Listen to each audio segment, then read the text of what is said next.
Pagbalik. Yan ang tinatawag na Rockies dito sa Pico del Oro. Ano ba ang Rockies? Tama, hindi pwede tayo dito dumaan. Ganun din. Kaya lang hindi ko lang. Rockies. Bato na marami. Kasi sabi ko nga, di ba, ibang-iba yung daan. Ate, Pero tignan natin. ano po ba ang Rockies? Putang ina. Plural form Rockies of is another word for putang ina. How about you, kuya? What is Rockies? Yummy. And Kaya you? pa chocolate. Para sa akin, alam mo, ang Rockies, yan yung hindi nagsasabi ng totoo. Hindi tumutupad sa usapan. Tokis yun eh. Tokis yun. Ano ang Rockies? Ang Rockies ang mortal na kalaban ng gangster. Ano ang Rockies?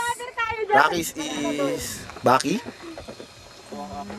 Picture na lang yan dyan. Ano ang Rockies? Ang Rockies ayun, pinapagulong ng mga adik. Ikaw, ano ang Rockies? Ang Rockies ay pang-adik. Ano ang Rockies? Mabato. Ang corny. Ano ang Rockies? Ang Rockies yung mga nag-hard rock. Wow! Wow naman, pare! Hard you, hard. Ate.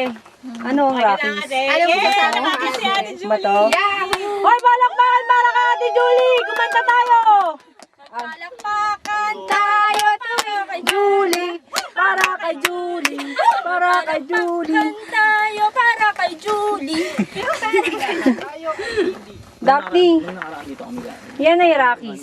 Ano ba ang masasabi mo sa Rockies? Ano ang Rockies? Ang trail namin doon, dadaan namin yung Rockies na yan. Plural Doon, ng maraming pwede yung mga batuhan.